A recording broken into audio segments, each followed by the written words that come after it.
glories to Srila Prabhupada. Thank you so much for joining His Holiness Chandramouli Swami Maharaj's daily class. Today we are continuing with our Srimad Bhagavatam study of second canto, chapter number 6. And today's verses are 40 and 41. And we have Her Grace Radha Vinodini Mataji on the call today to enlighten us on this topic. Hare Krishna Mataji, my humble obeisances to you. All glories to Srila Prabhupada and Guru Maharaj. Thank you so much for your time and association, Mataji, for all of us. You can please start whenever you can, Mataji. Hare Krishna. You will share your screen. Can I right? do the screen sharing? Yes, Mataji. I made you co-host. You can do. Yes.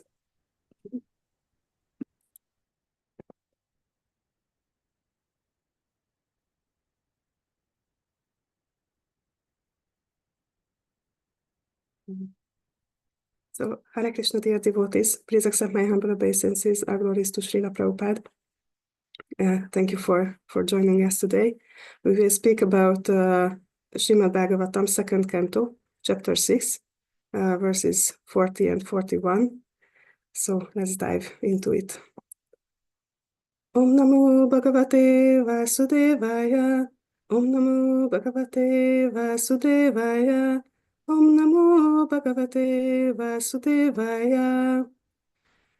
Vishuddham Kevalam Gyanam Pratyaksamyag Avastitam Satyam Purnam Anadyantam Nirgunam Nityam Advayam Rishe Vidanti Munaya Prashantatmendriya Yashaya Yadatad Eva Sattarkais Tirodiyeta Viplutam. Srila Prabhupada's translation. The personality of Godhead is pure, being free from all contaminations of material tinges. He is the absolute truth and the embodiment of full and perfect knowledge. He is all-pervading, without beginning or end, and without rival. O Narada, O great sage, the great thinkers can know him when completely freed from all material hankerings and when sheltered under undisturbed conditions of the senses. Otherwise, by untenable arguments, all is distorted and the Lord disappears from our sight. Srila Prabhupada's purport. Here is an estimation of the Lord apart from his transcendental activities in the temporary material creations. Mayavad philosophy tries to designate the Lord as contaminated by a material body when he accepts forms of incarnation. This sort of interpolation is completely denied herein by the explanation that the Lord's position is pure and unalloyed in all circumstances. According to Mayavad philosophy, the spirit soul, when covered by nescience, is designated as Jiva, but when freed from such ignorance or nescience, he merges in the impersonal existence of the absolute truth. But here, it is said that the Lord is eternally the symbol of full and perfect knowledge. This is his specialty, perpetual freedom from all material contaminations. This distinguishes the Lord from the individual common living entities who have the aptitude for being subordinated by nescience and thus becoming materially designated. In the Vedas, it is said that the Lord is Vijnanam Anandam, full of bliss and knowledge. The conditioned souls are never to be compared to him because such individual souls have the tendency to become contaminated. Although after liberation, the living entity can become one with the same quality of existence as the Lord, his very tendency to become contaminated, which the Lord never has, makes the individual living entity different from the Lord. In the Vedas, it is said, Shutam apapavitam, the individual Atma becomes polluted by sin, but the Lord is never contaminated by sins. The Lord is compared to the powerful sun. The sun is never contaminated by anything infectious because it is so powerful. On the contrary, infected things are sterilized by the rays of the sun. Similarly, the Lord is never contaminated by sins. On the contrary, the sinful living entities become sterilized by contact with the Lord. This means that the Lord is also all-pervading, like the sun, and as such, the word pratyak is used in this verse. Nothing is excluded from the expansions of the Lord's potency. The Lord is within everything, and He is all-covering also, without being disturbed by the activities of the individual souls. He is therefore infinite, and the living entities are infinitesimal. In the Vedas, it is said that only the Lord alone exists, and all others' existences depend on Him. He is the generating reservoir for everyone's existential capacity. He is the supreme truth of all other categorical truths. He is the source of everyone's opulence, and therefore no one can equal him in opulence. Being full of all opulences, namely wealth, fame, strength, beauty, knowledge, and renunciation, certainly he is the supreme person. And because he is a person, he has many personal qualities, although he is transcendental to the material bodies. We have already discussed this statement, Ittam Bhuta Guno Hari, Bhagavatam 1:7-10. His transcendental qualities are so attractive that even the liberated souls, Atmaramas, are also attracted by them. Although possessed of all personal qualities, he is nevertheless omnipotent. Therefore, personally, he has nothing to do, for everything is being carried out by his omnipotent energies. This is confirmed by the Vedic mantras. Parasya Shaktir Vividaiva Shruyate Svabhaviki Gyana Balakriyacha. This suggests his specific spiritual form, which can never be experienced by the material senses. He can be seen only when the senses are purified by devotional service. Yam eva isha vrinutena labya. As such, there are basic differences between the Lord and the living entities in so many respects. No one can be compared to the Lord, as the Vedas declare. Ekam eva dvitiyam brahma dvaitad vaibhayam bhavati. The Lord has no competitor, and he has nothing to fear from any other being, nor can anyone be equal to him. Although he is the root of all other beings, there are basic differences between him and other beings. Otherwise, there would have been no necessity for the statement in the previous verse that no one can know him 100% as he is. Nayam vidanti tatvena. That no one can fully understand him is explained also in this verse, but the qualification for understanding to some degree is mentioned here. Only the prashantas, or the unalloyed devotees of the Lord, can know him to a greater extent. The reason is that the devotees have no demands in their lives but to be obedient servants of the Lord, while all our others, namely the empiric philosophers, the mystics, and the fruitive workers, all basically have some demand, and as such, they cannot be pacified. The fruitive worker wants reward for his work, the mystic wants some perfection of life, and the empiric philosopher wants to merge in the existence of the Lord. Somehow or other, as long as there is a demand for sense satisfaction, there is no chance for pacification. On the contrary, by unnecessary, dry, speculative arguments, the whole matter becomes distorted, and thus the Lord moves still further away from our understanding. The dry speculators, however, because of their following the principles of austerity and penance, can have knowledge of the impersonal features of the Lord to some extent, but there is no chance of their understanding his ultimate form as Govinda, because only the Amalatmanas, or the completely sinless persons, can accept pure devotional service to the Lord, as confirmed in the Bhagavad Gita, chapter 7, verse number 28. Yesham tvanantagatam papam jananam punya karmanam tedvanvam mohanir mukta bhajante mam dritavrata. So again the verse. The personality of Godhead is pure, being free from all contaminations of material tinges. He is the absolute truth and the embodiment of full and perfect knowledge. He is all-pervading, without beginning or end, and without rival. O Narada, O great sage, the great thinkers can know him when completely freed from all material hankerings, and when sheltered under undisturbed conditions of the senses. Otherwise, by untenable arguments, all is distorted and the Lord disappears from our sight. Om Jnana-timirandasya Jnanjana Shalakaya Chakshurum Militam Yena Tasmai Shri Gurave Namaha Nama Om Vishnupadaya Krishna Pastaya Bhutale Srimate Bhaktivedanta Swami Niti Namine Namaste Saraswate Deve Gauravani Pracharine Nirvishesha Shunyavadi Paschatya Deshatarine Jai Shri Krishna Chaitanya Prabhu Nityananda Shri Advaita Gadadhara Shivasadi Gaura Bhakta Vrinda Hare Krishna Krishna Krishna Hare Hare Hare Rama Rama Rama Hare Hare Namo Vishnu Padaya Krishna Pastaya Bhutale Srimate Namo Nisvahamiti Namine.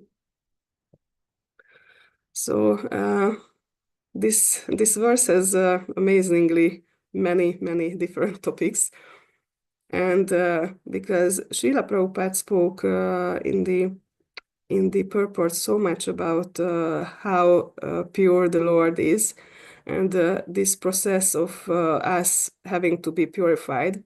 I thought that this about what is clean, what is pure, what is the process of becoming purified, and how the Lord is the most pure, and the definition of what is pure. I thought that I would speak about this topic, though there are so many other topics, but that it will just touch a small portion of it. But it's such a vast amount of what we could speak about that I thought I need to select something. And so one thing is which is mentioned here is purity, and the other is knowledge, and these things are actually the symptoms, or we could say the aspects of the mode of goodness. And we know that the mode of goodness has a very significant role in our spiritual life, because that's part of our process, that we can go further toward transcendence in an effective way from reaching the mode of goodness. But what is purity? What is considered clean?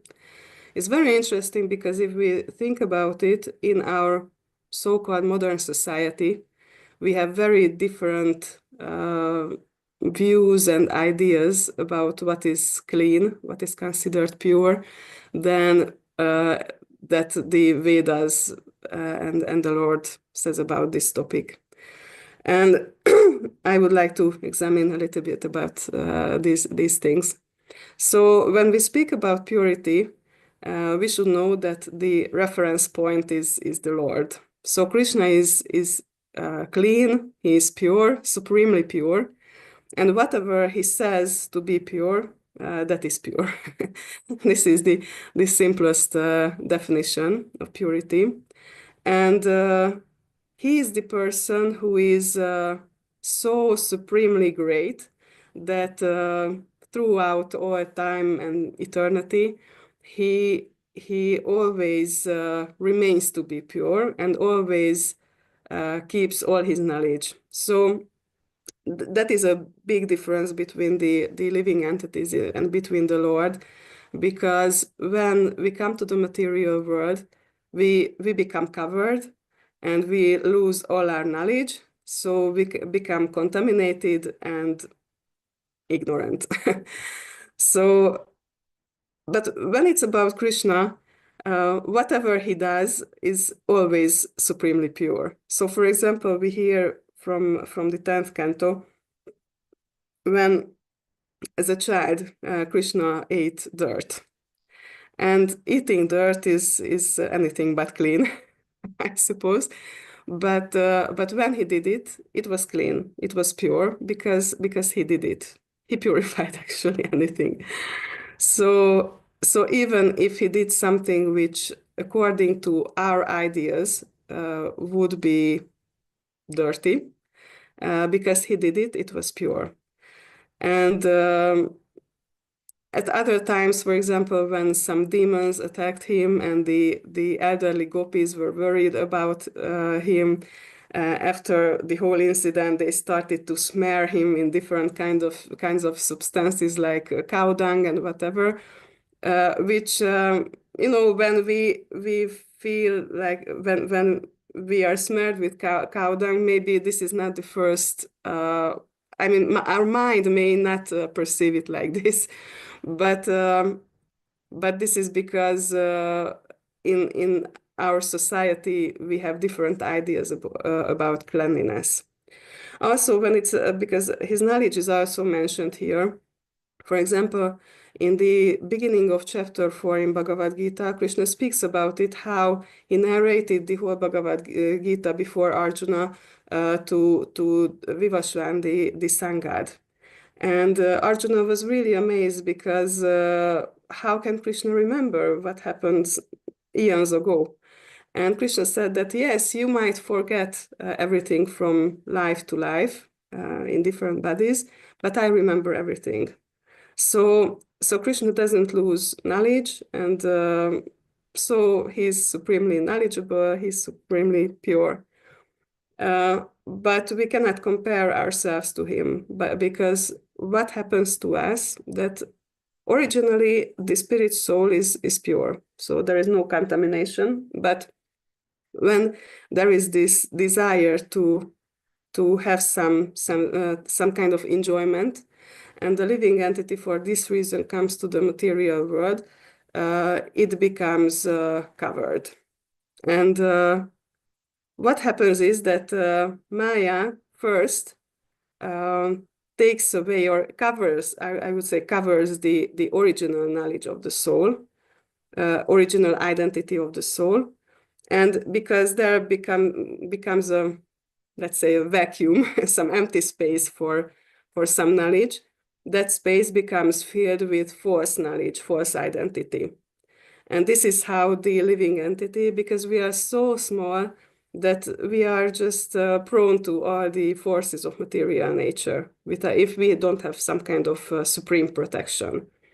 But the Lord doesn't have these kinds of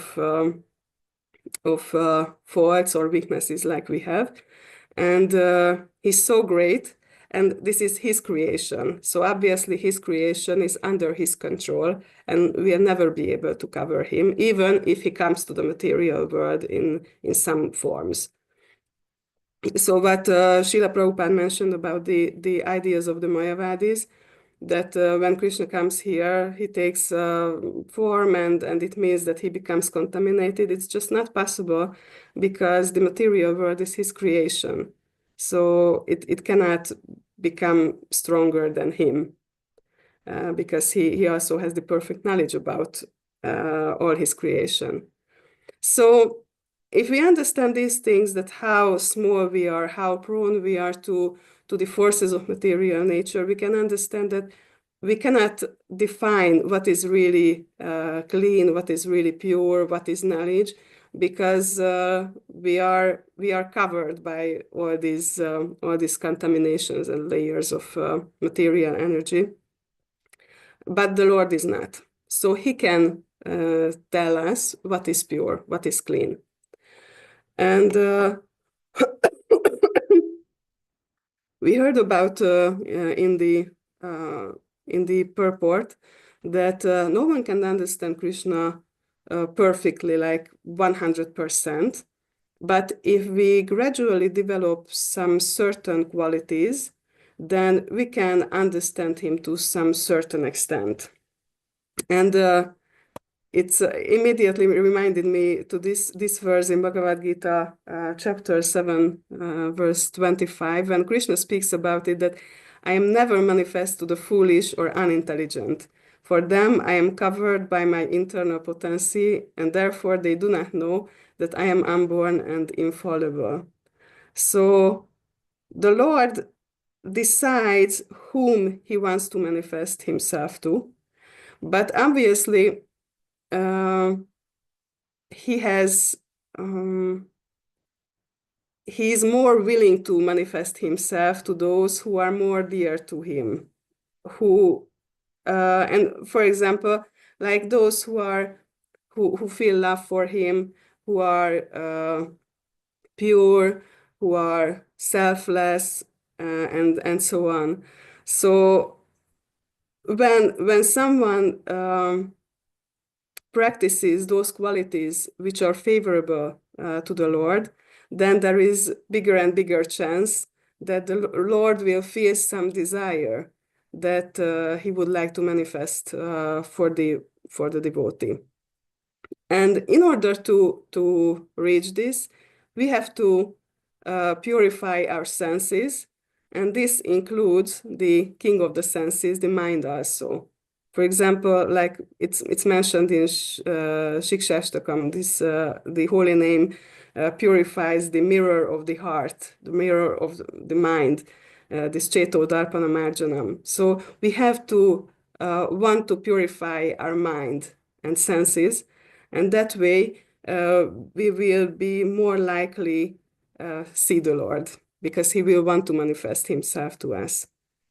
And actually, this is about what the mode of goodness is about, because what we, as I mentioned, this knowledge and cleanliness are all different aspects of the mode of goodness. And of course, in the material world, the modes are always mixing. So there is, it's not like we will totally be in the mode of goodness, because the other modes will also affect everyone. But as much as possible to follow the mode of goodness, because then it will help us to effectively do transcendental activities. So according to my experience, sometimes devotees think that, oh, we are doing the transcendental, so we can just, work around, and it's not a problem if I'm tamastic or rajastic, because I'm doing devotional service, and that's transcendental, so that's the most important. It's even better than the mode of goodness. And this is problematic. Sometimes it happens that devotees think that it's okay if, all day long I'm just running here and there and arranging my service, but maybe I'm not able to chant my rounds properly. Maybe I'm not reading or hearing, or don't even know why I'm running around, because I don't have the time to think of Krishna. I'm just doing the service. And it reminded me, once I've heard in a class that in Mahabharata there is a part called Kama Gita, and in that part Kamadeva is speaking, and he says that sometimes he takes the form of the desire to do devotional practices. And what it means, that sometimes we get some kind of selfish enjoyment from our devotional services. Like, there is a fasting day, and oh yeah, I was the one who did the fasting from beginning of the day till the end, and oh yeah, such and such devotee couldn't do it, I am a better devotees, or I am the one who is there on all the mangalas each and every day, or I know more than 500 verses by heart, or I have 20 different services, or I'm responsible for so many devotees. And yes, devotional service is there, but if it serves some kind of selfish interest, that's other modes are there also. And in this case, it means that we are doing mixed devotional service, which means that the result also will be mixed, because whatever we read about devotional service in the Shastra, those statements are about pure devotional service. And if we want that result, then we have to do pure devotional service. And there is, in a sense, there is no problem with mixed devotional service in the beginning stages, because obviously, if we do it properly, then it will lead us to pure devotional service. But we should know that there is a big difference between the two, that with mixed devotional service, if we have some kind of personal interest in our devotional service, that won't take us back to Godhead. That's the big difference between mixed and pure devotional service. But pure devotional service is such a high level, so we have to reach that point by purifying our consciousness. So obviously, it also has its value, but we have to be conscious about it, that if we mix the lower modes, if we mix personal interest, then the result will be different. Also, when we speak about purity and cleanliness, it's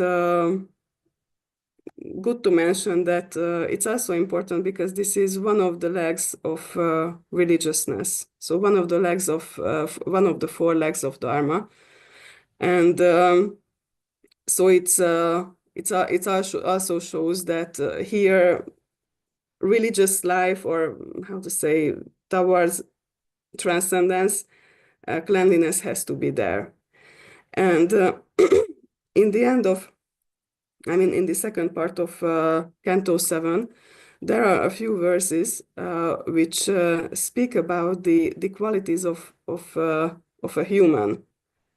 I will just read the translation here, which is also very interesting.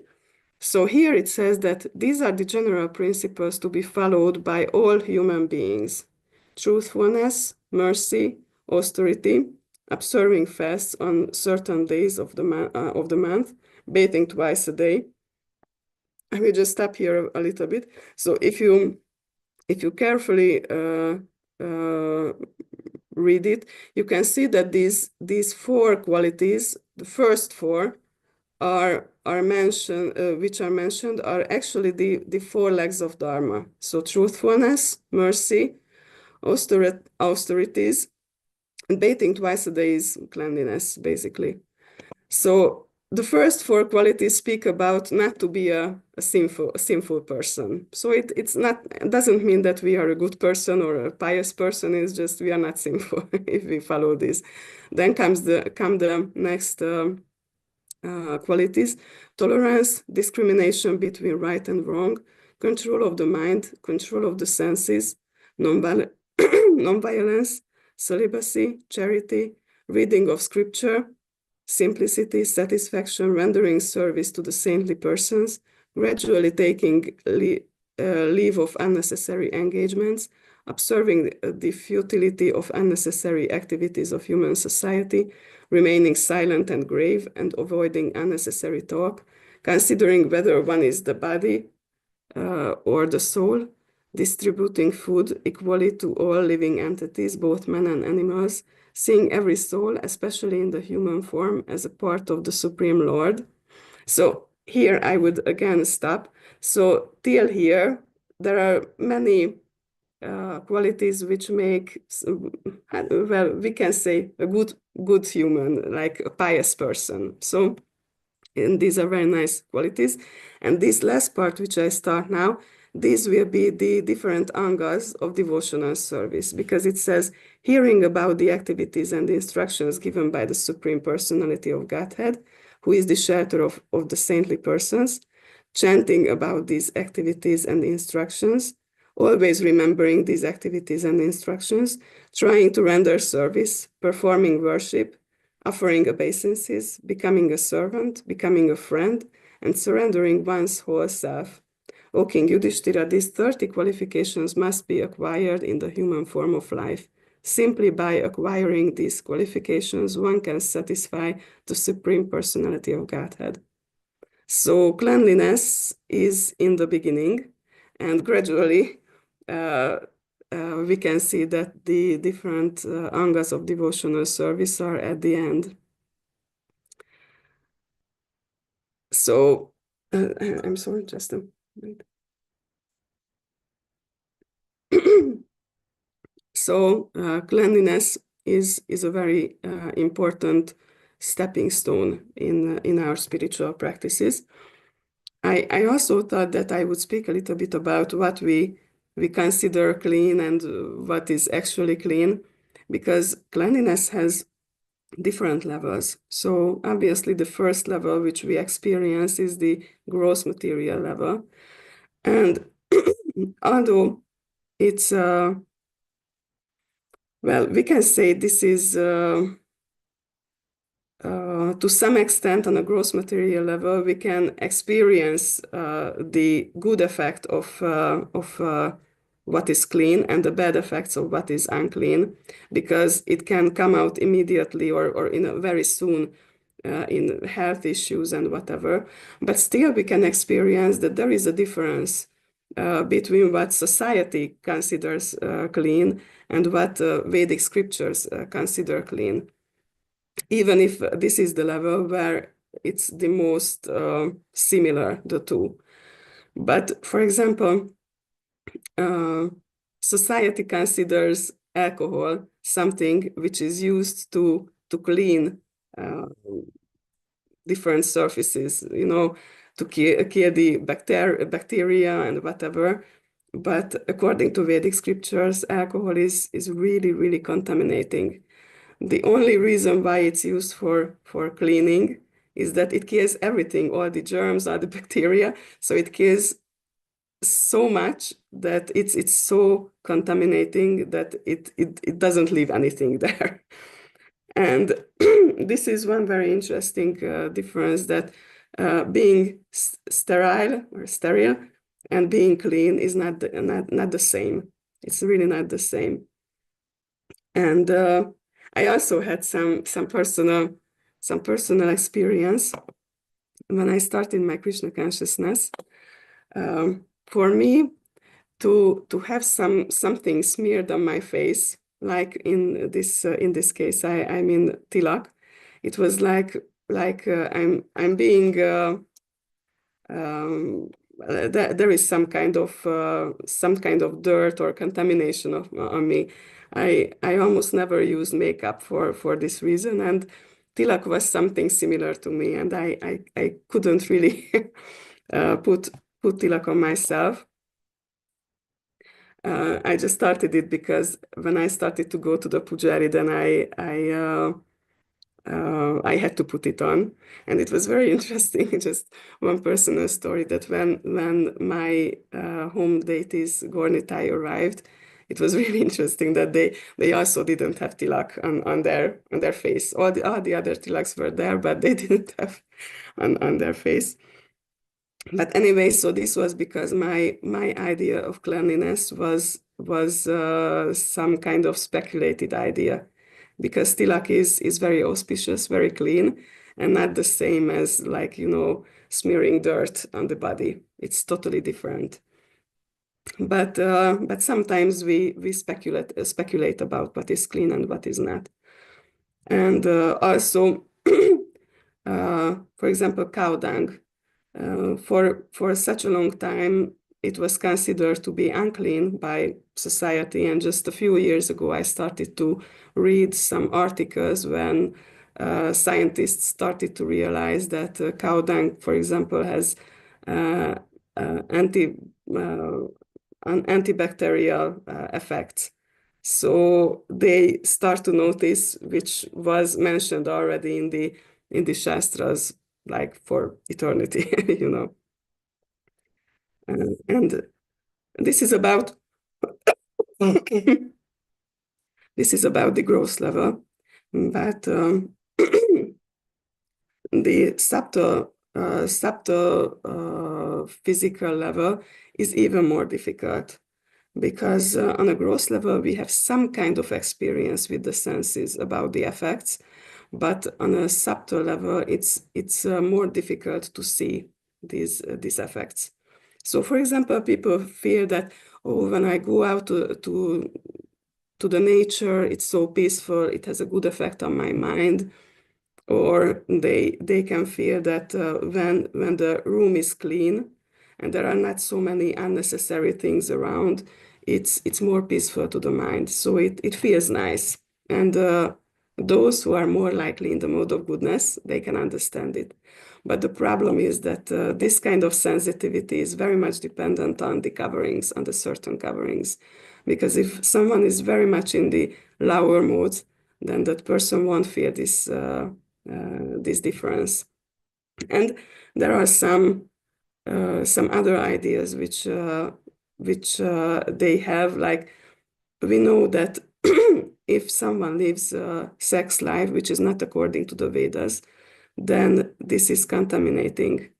But because sex life is so nice for the senses, people will never accept this, and will always have some kind of reasoning why that's beneficial, why it's good, and whatever, because they cannot accept it. Another example is that many people think if they take some kind of drugs, which which causes hallucination, they consider this to be spiritual experiences. And there are people who think that by taking these substances, they can make some kind of spiritual progress. And this is because they cannot make a distinction what is spiritual and what is material, and they cannot make a distinction of what is really pure and what is not.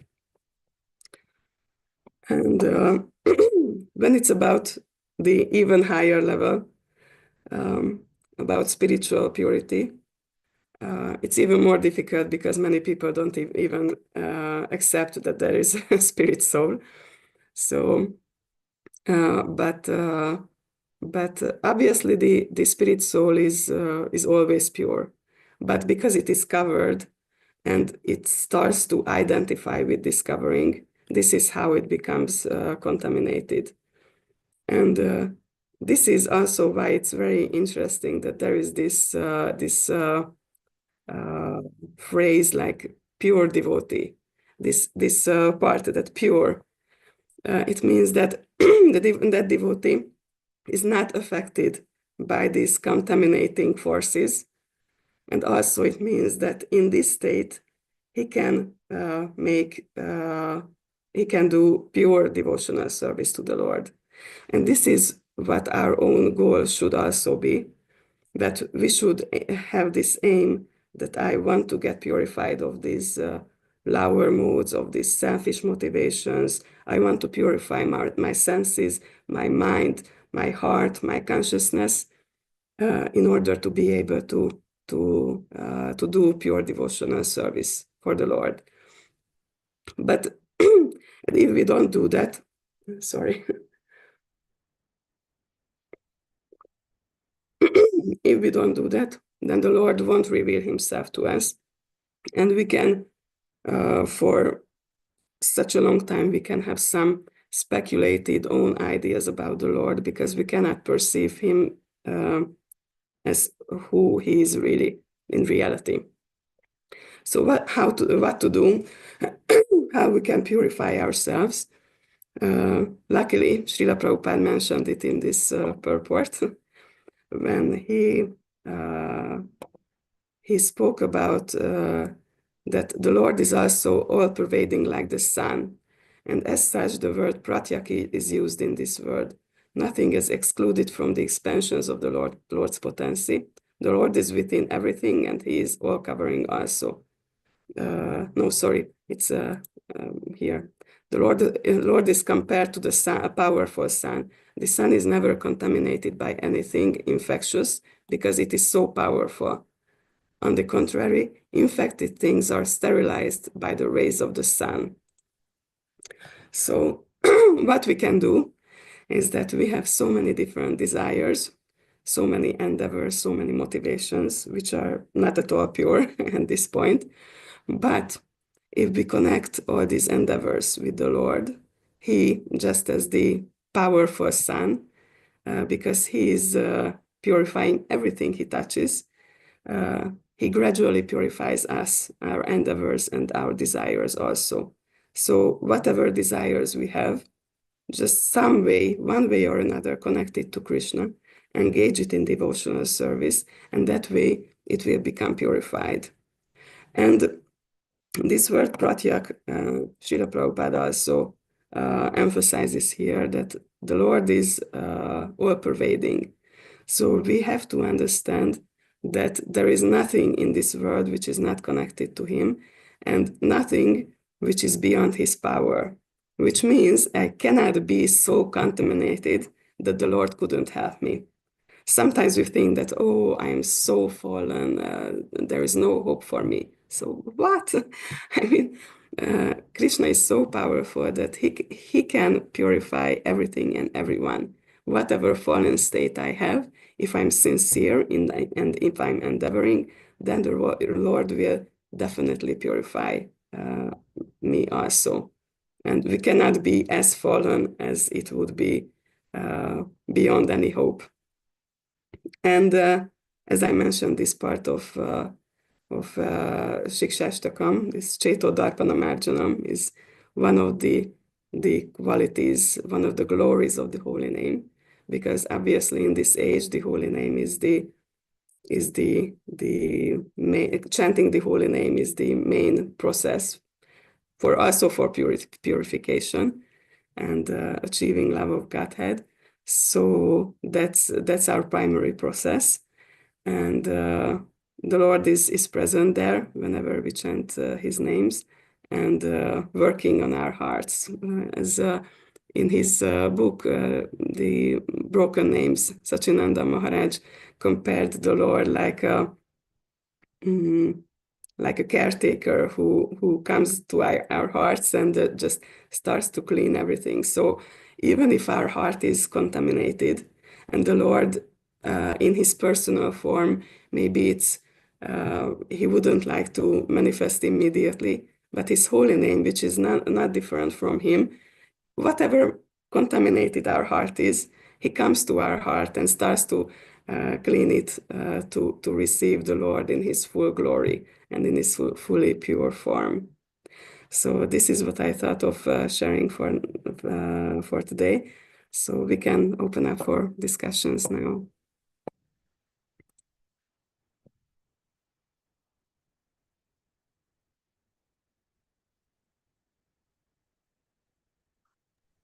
Hare Krishna Mataji, thank you so much. Such a wonderful class about purifying cleanliness in the aspect of both material and spiritual, and also remembering us like the last points were very amazing. Like even though if we are fallen, we should not think that we are so much fallen, and we should be sincere in our devotional service.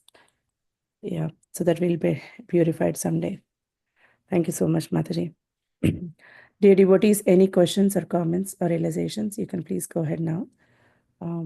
Please turn on your cameras if possible.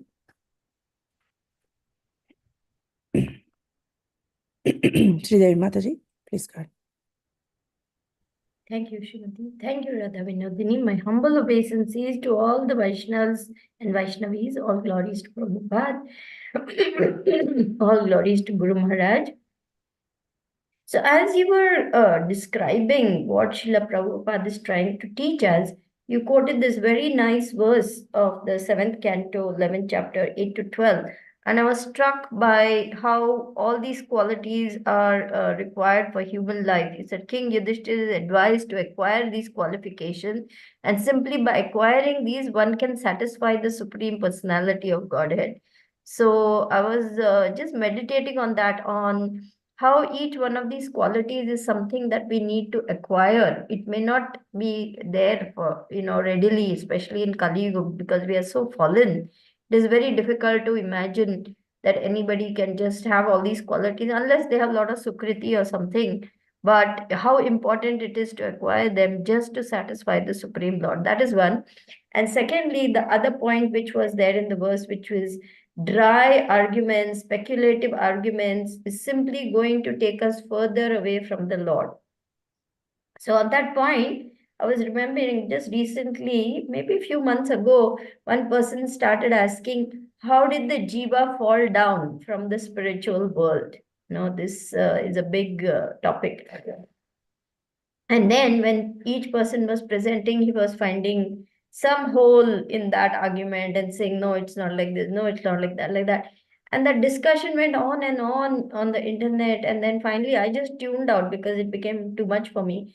Later on, when Gauranga Prabhu came and gave a class, in that class, he said, one of Maya's tricks is to catch us arguing about the Vedic literatures without any conclusion. So see how powerful. You may think, oh, we are discussing Shastra, we're discussing, but when we are discussing it simply with the idea of trying to prove we are right or someone else is wrong, that is again all entering into a realm of mundane, discussion. It is no longer discussion about the Lord. It is just a play of false ego. And when he said that, everything became so clear that we must not unnecessarily waste our time, even in one can discuss Shastra, but arguing about Shastra is not really our process.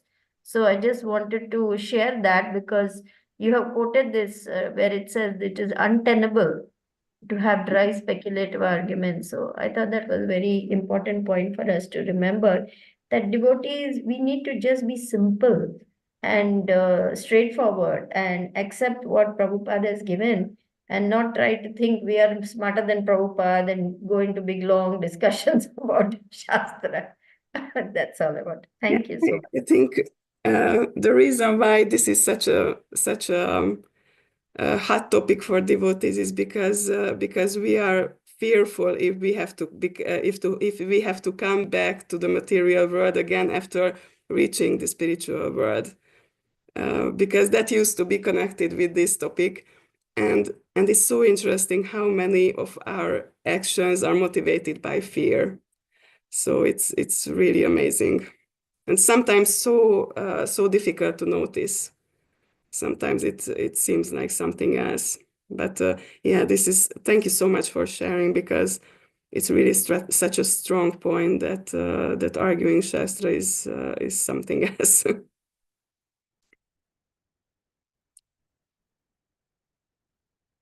Now we cannot hear you. You're Oh, muted. sorry. So when Gauranga Prabhu said that in the class itself, he said that it was like the headlights went on, because to see, they are senior to us. So when they discuss like this, sometimes we think, oh, what is this? Then when he said that, it became so clear that how careful one must be not to get caught in Maya's traps, even when it comes to discussing Shastra. How one must be so careful and understand, even if we are having a discussion, okay, what is the point of this discussion? What exactly are we trying to establish? What is the conclusion? How are we going to gain from this? Austerity of speech consists in speaking that which is truthful, beneficial, pleasing, and always quoting Shastra and not agitating to others. So this also must be kept in mind when we are discussing Shastra. So I was very much struck by what you presented. I said, this is perfect, Dry speculative arguments are not going to help us. So thank you. Thank you for pointing that out. Appreciate it. Well, Srila Prabhupada pointed it out, so yeah.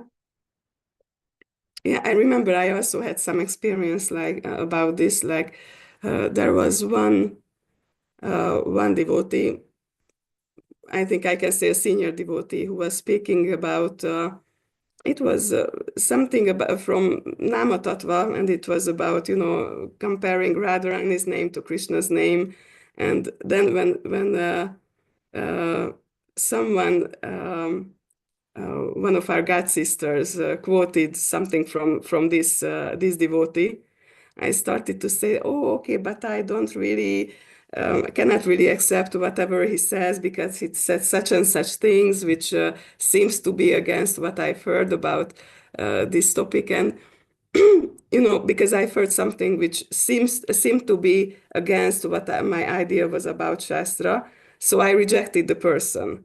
And then this god sister of ours, she said that, oh yeah, but sometimes in spiritual life, one thing and the other can also be truth at the same time. And for me, it was quite revealing because this cause and effect thing is okay here in the material world. It might be real, but Krishna is not limited by anything. And I mean, I don't have such great knowledge, but I can imagine that in some way or another, both of these theories at the same time can be true. I mean, it's just speculation, but this is how I understand that okay, we are just arguing, but this is totally above our intelligence. Right. And Right. Everything is not, to be understood only by the intellect. yeah, Something must be understood that on the spiritual platform, there can be two opposite things and they can be perfectly reconciled. Like yes, this, may I share one small example of yeah, exactly what? yeah, sure. I would be happy to hear. So, one devotee, they were arguing about the Hare Krishna Maha Mantra, and one person said Ram stands for Balaram. Then another person said, no, no, Ram stands for Lord Ramachandra. So they both came to Srila Prabhupada. I think one of them was Tamal Krishna Maharaj. And they said, Prabhupada, this is what I have heard. So Prabhupada said, yes, you're right. But then the other said, but Prabhupada, but this is what I have heard. He said, yes, you're right. Then they both looked at each other. They both looked at Prabhupada and said, how can both of us be right, Prabhupada? He said, you're both right. Like this, because in spiritual world, there is no such thing as, this is right. There Yeah. can be many truths and all can be right, and they can be completely opposite also, and they can be right. Because Yeah. that's Krishna, that's how he is. He's naughty, he's mischievous, he's a liar, he's a thief, and he's God all at the same time. Yes. That's Krishna. So why can everything else not be like that? So interesting to hear this. Yeah. Thank you. Thank you so for much for sharing. Actually, some weeks ago, I was looking for this pastime which you just quoted, so thank you. Now I found it. Thank you, Mataji, for such nice discussion. Yeah, what should we do when suppose somebody argues, like suppose some difficult topics like karma, all that we don't know how karma works all the time, right? Mostly it's in the hands of the Lord. So somebody, if someone asks too many questions about karma, or they are confused and they confuse the speaker also. So at that time, what should we do, Mataji? Well, sometimes, sometimes I also experience this. Basically, I just used to say that the laws of karma is just impossible to understand. I mean, in certain situations, because we cannot see past lives of ourselves. Even if I did something 2 months ago, I won't remember it.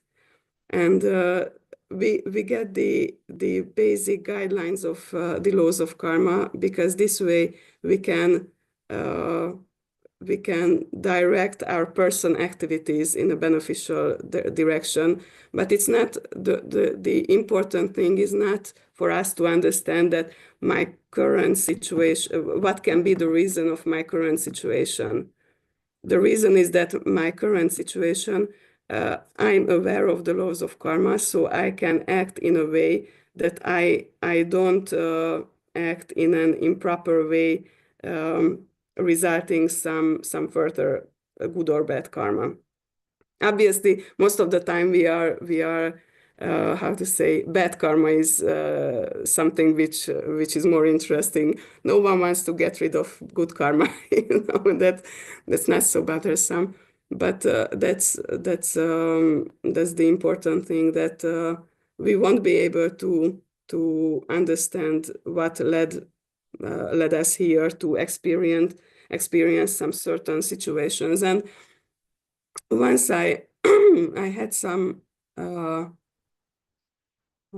to say, when we do something which is like a sinful activity, and in previous ages, what happened was that the person was taken to the king. The king gave some some sentence, and then the punishment was immediately there. So the person didn't have to carry that certain bad karma to the next life. But what happens if the punishment is not immediate? Then the punishment, which inevitably will come, but the punishment will come later. So there will be some extra charge, and that is the faith that I really deserve it. I have to believe that I deserve it. Which, if the punishment is immediate, then this extra charge is not there, because I know that, okay, I deserve it because I did such and such bad activities. So anyway, this was just some extra thought, but the basic idea that we can say that it's so difficult. There are so many living entities. We are so much connected in so many ways, so many past lives. There is even that pastime when Dhritarashtra, he asked Lord Krishna why he had to lose his 100 sons. And it's really amazing that 100 lives before, as I remember, I'm not really good with numbers, 50 but lives. so many Yeah. 50 so many lives. lives before he did something, but he had to collect the pious karma in order to get the bad karma. So how can we understand this? It's just not possible. Yes, Mataji. Yeah. Yeah, that's true. Yeah, but yeah, some people they keep on questioning, they keep on asking so many questions, so that it will be tough to answer sometimes. Yeah. I think the best is to just emphasize that we cannot change the past, but what we can do is understand our situation now and act properly now. And that's why we get the guidelines, because this is what we can understand. Yes. Yeah. And if they are not convinced, then just somehow leave the situation, because there are some people who cannot be guided, or how to say. Yeah, that's true. Got it, Mataji. Thank you. Krishna Kaviraj Prabhu, please go ahead. Hare Krishna, please accept my humble obeisances. All glories to Srila Prabhupada. All glories to you, Radha Vinodini Mataji. All glories to all the Guru the Maharaj. Thank you. It's to be honest, all of this talk about purifying ourselves, about gaining the right qualities, about the philosophy, about karma, they're all kind of like too much for me. I can't cope with all of this. It's just I'm very simple. I just like follow what Guru Maharaj's instructions are, which is follows Srila Prabhupada's instructions, which follows the do's and don'ts of Srila Rupa Goswami, and chant, chant, chant. And I feel that is enough for me. Why do I need to worry about purification? Won't that come naturally? Why do I need to worry about the technicalities of karma and philosophy? I mean, I try, I read, but I'm never going to understand it fully. But I read because it's the process and I gain a little knowledge. But yeah, I think like all of this is like so deep and so much. And if I tried to focus on these things, I would get lost. I would die. But with my simple life of just following the do's and don'ts and chanting, chanting, chanting, then I'm happy. I'm very happy. And I'm feeling I'm making some progress. Maybe it's not as fast as it could be, but I'm happy with it. So maybe I'm doing it all wrong, but you can correct me. Thank you. No, I definitely don't want to correct you. Thank you so much for revealing your thoughts. You mentioned that you try to follow Guru Maharaj's instructions, and if you do that perfectly, then that's perfect. So, this is the main point. We surrender to Krishna by surrendering to Guru. However, and here is the tricky part, that there are these 6 aspects or symptoms of surrender. And the first 2 is accept everything that is beneficial and reject everything which is not beneficial. Because, chanting the holy name, this is our process. So if you do that, that's perfect. But the point is how to do it properly. And that's why all the other things are there. So whatever rules, if there are certain rules and qualities and all the other things, if you experience that such and such thing supports my chanting, then accept it. If it just takes away your attention, then maybe focus on those which are more important. But all these guidelines are there in order to develop our chanting. Once I asked Guru Maharaj about that there are, I've heard that there were these, I don't know, it was mentioned Taraka Brahmanam, like I would say certain Maha mantras of different ages. So like not Hare Krishna mantra, but other mantras for the Treta Yuga, Dvapara Yuga, and Satya Yuga. And if there were these mantras, then what was their role? And Guru Maharaj said that in the previous ages, mantras were there to support the certain process of the age. Like in Satya Yuga, mantra was there to support meditation. In Treta Yuga, mantra was there to support Vedic sacrifices. And in Dvapara Yuga, mantra was there to support the deity worship. But in present age, all the other processes are there to support the mantra, because the mantra is the main thing. And all the others are secondary, but they have a supportive role. So, I mean, yeah, it's difficult to focus on so many things. I think it's impossible, but we do our best. And if we do our best, then I just, I don't know whom I heard it from, but from one class, from one senior devotee, I've heard that the acharyas say that if we do all that I can sincerely, that's enough for them. And, through the parampara to go to Krishna. So I don't know if, if it just confused you even more, or it was in any way helpful. But these were which I could share in regards to these thoughts. Thank you. Thank you very much.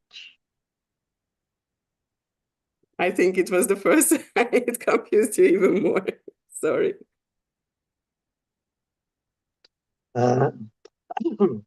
Well,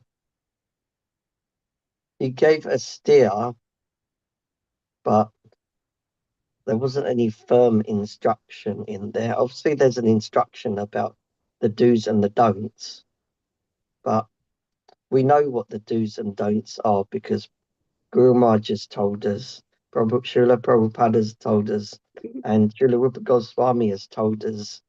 So we know what the do's and don'ts are.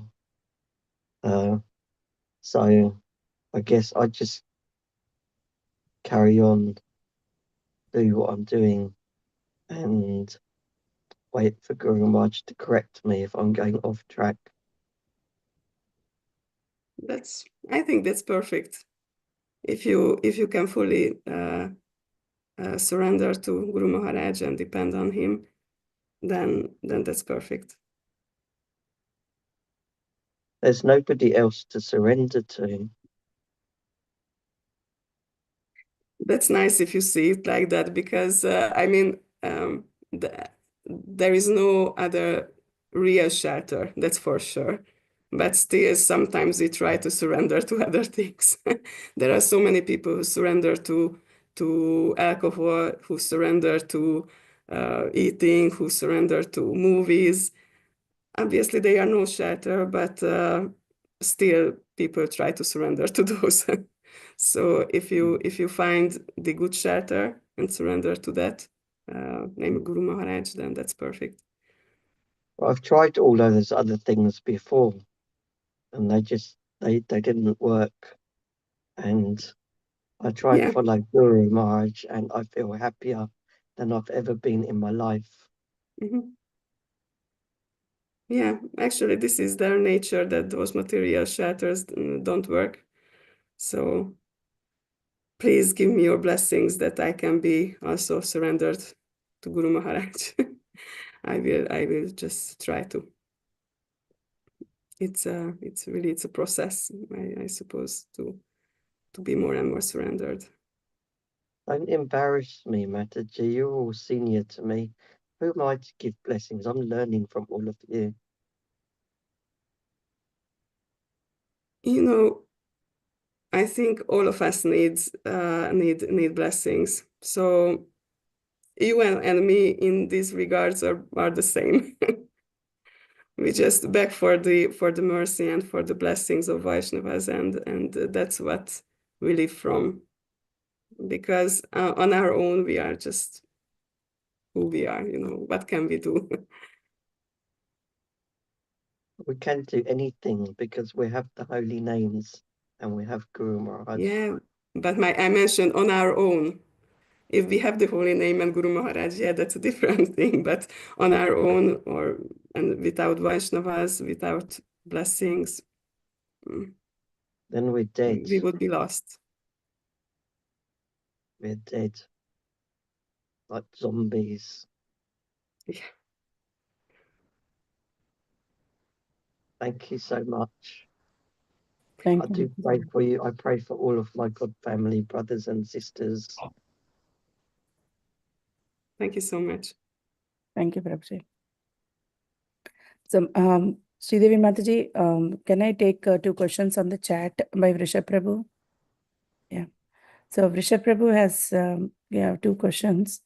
He's saying like from BG 10.4 to 5, intelligence, knowledge, freedom from doubt and delusion, forgiveness, truthfulness, control of the senses, control of the mind, happiness and distress, birth, death, fear, fearlessness, non-violence, equanimity, satisfaction, austerity, charity, fame and infamy. All these various qualities of living beings are created by me alone. All these qualities are manifest throughout the universe, in human society and in the society of the demigods. There are many forms of humanity on other planets, and these qualities are there. Now, for one who wants to advance in Krishna consciousness, Krishna creates all these qualities, but the person develops them himself from within.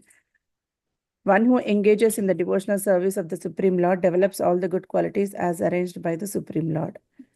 So question is, how does the soul develop all these qualities?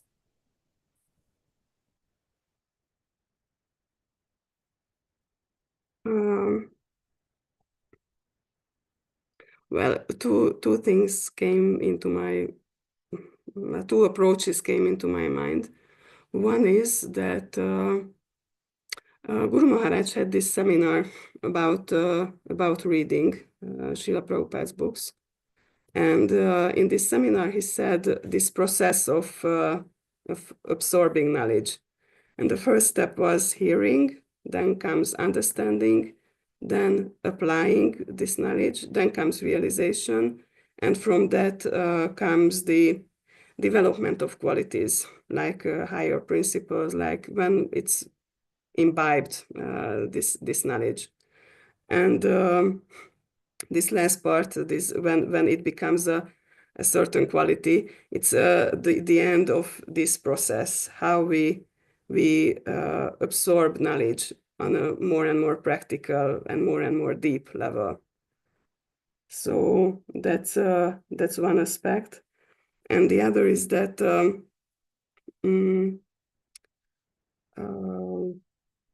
sometimes we think that we are the ones who develop certain qualities, but it's actually it's the mercy of Krishna. So we do some endeavor to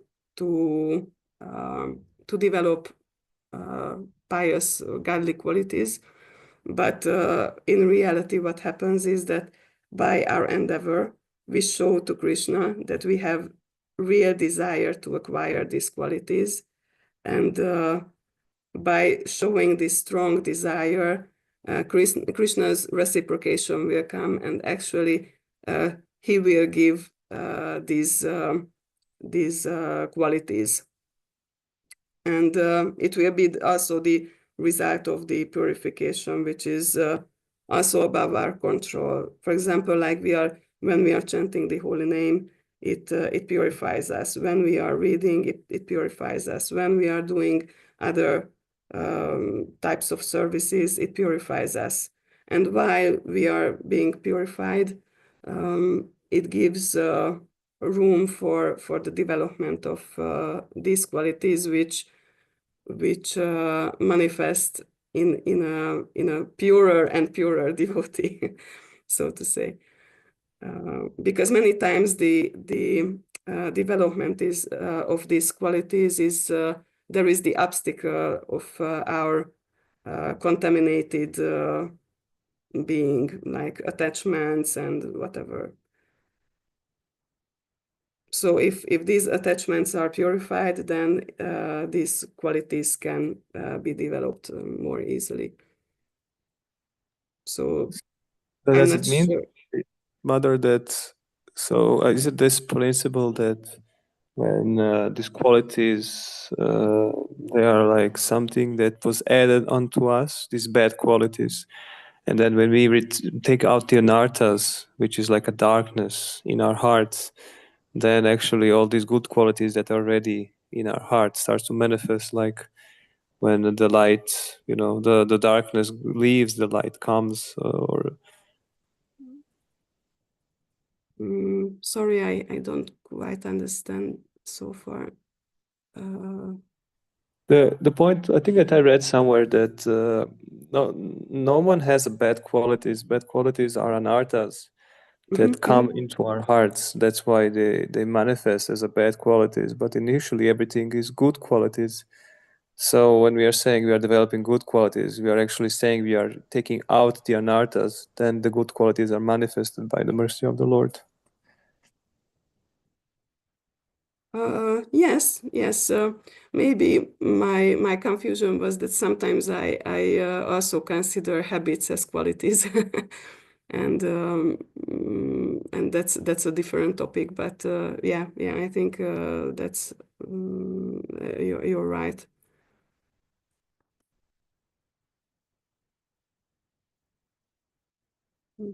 Thank you. I'm just trying to put this in the perception of everything what I heard about this. So that's why I like to ask you, because everything starts to connect. Yeah, I have to admit I'm also not so familiar. I'm not so familiar with this topic about qualities. So so I don't want to say something which actually I'm not sure about. Because this is like often when we are listening to Prabhupada's lectures, we can hear, just, chant Hare Krishna, be happy, go back to Godhead, just develop good qualities, just do this, just do this, just do that. But it's because he's speaking in a simplified way. But when you actually, start reading his books, then you actually start to, see the rabbit hole, how deep the rabbit hole is actually, and how. Hey, wait a second. This is just not just. It's just like this. Just is a big word where it's an acronym for like a whole bunch of things you have to do to Yeah. come to the stage. And of course, for the neophyte devotees, as you said in your class as well, just chant Hare Krishna, no rules, no regulations, no four regulative principles, just chant, take prasadam, dance, and be happy, and then when you become like, you know, more serious, then okay, now we're gonna start introducing all these things. So it is just like, you know, it's just amazing how Prabhupada gave us the process in so, you know, so palatable way that, you know, we don't know what we hooked up to do until we start to, you know, it's not so simple process as we think it is. It is simple, but you know, the more deep you go, the more elements there are to follow, the more strict you have to be, the more sincere you have to be, the more deep you have to be. And it's actually, you know, it's a long way actually. So we don't just kind of you know, just to be, don't be sentimental, but be strict and tibra, like ferocious in our practice. Yes, but according to my understanding, sometimes we make that mistake that we want to examine certain parts of our devotional life separately, separated from all other parts. And like, you know, this is that, okay, just chant, which is fine, but chanting purifies us, so our other aspects of lives will be more beneficial, which means that if other aspects of our life is more beneficial for spiritual life, it will affect that our chanting will be more effective. So, for example, a devotee's main quality or main identity is that we are servant of Krishna. But there are also other qualities, but those are secondary qualities. So sometimes we say that, okay, if we are servants of Krishna and this is our main identity, this will draw all the other secondary qualities. But the secondary qualities, if we also develop those, then that will support the development of the primary quality. So somehow everything affects other things. So this is, I think, how Srila Prabhupada approached it, that just chant and dance and take prasadam. It's not, in one sense, it's simplified, but in other senses, it's not simplified because if we just do that, that will affect other aspects of our spiritual life, which will affect this. So this cannot really be separated. But yeah, it's I understand your point, really. This is also the question for the second question I have. It's about what's your understanding about the free will of the soul? Because I have two references. One is one that I posted about Yudhishthira Maharaj, that he was not allowed by Krishna to understand that he was not cause of the death of all these people. And it's a reference here that written that Krishna wanted, you know, something to happen, so he made you know, Yudhishthir to be covered. He made Arjuna to be covered. He made many devotees, even us, to be covered in many ways. So I'm just kind of wondering if reference made me question, well, the free will of the soul, and you know, Krishna just playing it without as we, you know, as he likes. So can you maybe, do you have any thought, like any insights about more about this topic? Shall we read the question, or just is there any quotes or something, or just okay, I will read. Yeah. Sorry, he was mentioning that from the Canto 1 text 1.8.46, I think to just now I think Prabhuji mentioned about what he was thinking. So yeah, you mentioned that sometimes Krishna covers devotees' consciousness to act in certain ways, and I don't think it's against the devotee's free will, because the devotee's free will is manifested in the desire that they want to serve Krishna in whatever way Krishna wants them to act. And because that's the pure devotee's desire, then Krishna can do whatever he would like to. So, because, for example, in other people's lives, we can see that they didn't make this decision that they want to serve Krishna, and Krishna thinks that, okay, you just want to enjoy, I can let you do that, and he doesn't interfere in those people's lives. Okay, they are how to say, the laws of karma obviously work on them too, but Krishna doesn't cover their consciousness in a way that's not the result of their own actions. So the laws of material world is there, but otherwise he doesn't control them. But the devotees, they want to be controlled. And that's where free will is manifested. That because they want to serve Krishna in whatever way he would like them to serve, then it's not against their free will that Krishna covered their intelligence, not intelligence, sorry, their consciousness, or yeah. I don't know if it's helpful or not. This is my understanding of this so far. Because there is like, okay, there is a concept of, okay, you know, Krishna inspires you in the heart, you know, you should now act like you don't like to do this or do that, or when Arjuna needed to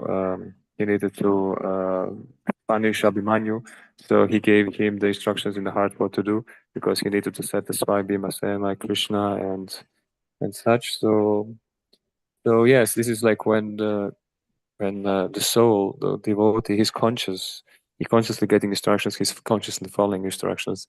This is actually an example where Yoga Maya, or Krishna by his potencies, he bewilders Yashoda Maya, he bewilders Yudhishthir, he bewilders Arjuna. So they are actually not pretending to be, they're actually under the spell of illusion of Yoga Maya, not Maya Maya, where they are acting in such a way. So it seems like, you know, it's some kind of a, you know, Krishna playing a trick on you so that you can do something. So it's interesting. It's like it seems like a two ways of, you know, how Krishna satisfies his desire, because of course we are in the same, we are his enjoying toys, you know. So in a sense, nothing wrong about it.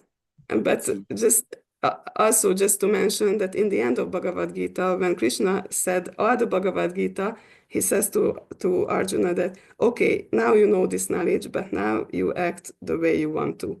So this is also the chance for free will. So Arjuna can decide. So it's not like they are always controlled. Yeah. It's just interesting topic. I didn't want to, you know, I just wanted to tune it together, because I think it's a really interesting one. Thank you. Yeah, it's that's true. But it's very interesting because sometimes even Krishna's consciousness is so-called covered by Yoga Maya.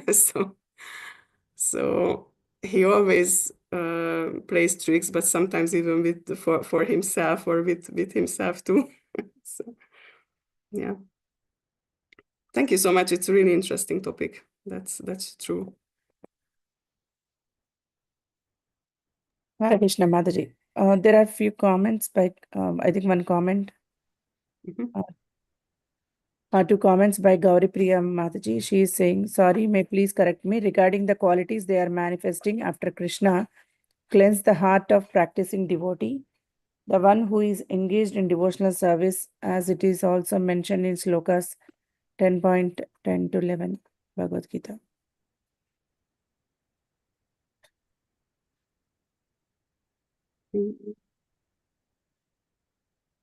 And one more comment, she is saying, wow, Mataji, amazing. Thanks a lot for the answer. True free will is make Krishna happy to play with him in an amazing play he is arranging. Thank you so much. Jai. Yeah, about this question, these qualities they are manifesting after Krishna cleansed the heart of practicing devotee. I wouldn't say after, because it's a process. So qualities develop gradually. It's not like we are purified and after that the qualities manifest, but they are manifesting during this cleansing process of the heart. So that's for that's there, yeah. Yes, Mataji, process. Like not one after another process. Yeah, okay, then I just misunderstood this after part. No, it's fine. Thank you. And just check out these verses from Bhagavad Gita, what you mentioned about this. So It's Chatur Shloka. It's Chatur Shloka, yeah. yeah, but it's how these are connected to qualities, because those who are constantly devoted to serving me with love, I give understanding by which they come to me. The meaning that how to come to him means that how to serve, how to perform devotional service. Yeah, basically, like how to come to him, this means that consciousness, not to put on him, don't know how to explain it properly in English. Like, yeah, basically to perform devotional service, how it's needful. He is from the heart guiding devotee, because the next verse, if you will see, like he is explaining how the cleanliness is going on.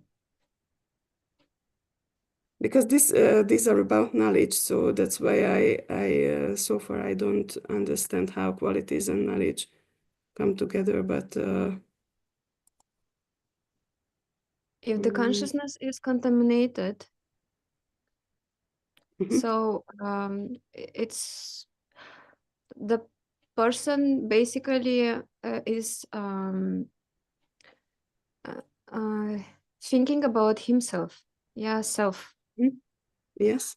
And not he's not interested in anyone and anything.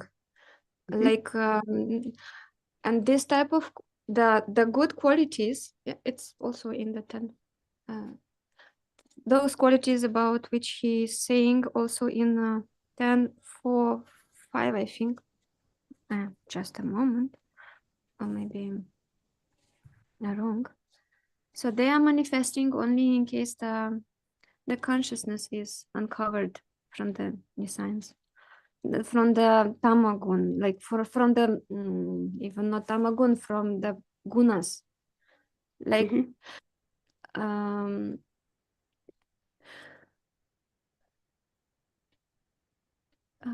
where I don't remember. It's, I think Srila Prabhupada was saying. Just a moment, I will find the verse. It's not to. Just a moment. Sorry.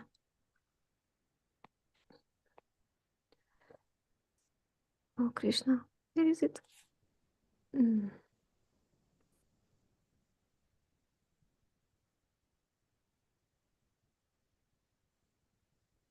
Yeah, also about qualities, I would just add that some of these qualities are actually in these godly qualities are in the mode of goodness, and it's not necessarily always the result of spiritual practices, because we can see that there are some people who are not devotees but more affected with the mode of goodness, and they can have also good qualities.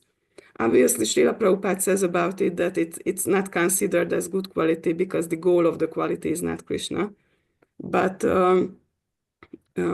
still some kind of quality is there. The good quality has its value in it, that it's connected with Krishna. So if someone is peaceful, yeah, it's a nice quality. If it supports Krishna consciousness, then it's nice. But if someone is peaceful and peacefully lives his material life, then what's the what's the point? You know. Yeah. So I was not talking about those qualities. Yeah, of course. I just wanted to Yeah. mention this Yeah, also true. because in our spiritual practices, if we purify ourselves, the result will be that good qualities manifest, but also some good so-called good qualities can be there even if they are not the result of some spiritual practice, as in materialist people. Yeah. Yeah. The sattva gun is prevailing, then Yeah. it's true. Yeah. So yeah, that those qualities about which I was talking, it's like in 13th chapter, 8-12. It's basically the qualities, although it's translated. Krishna is saying that all these are, I declare to be knowledge, and besides this, whatever there maybe is ignorance. Basically, like because the thing is that approaching a bona fide spiritual master, that is also already like Yeah. You mean this one, is it? yeah. This Hare humanity Krishna, righteousness.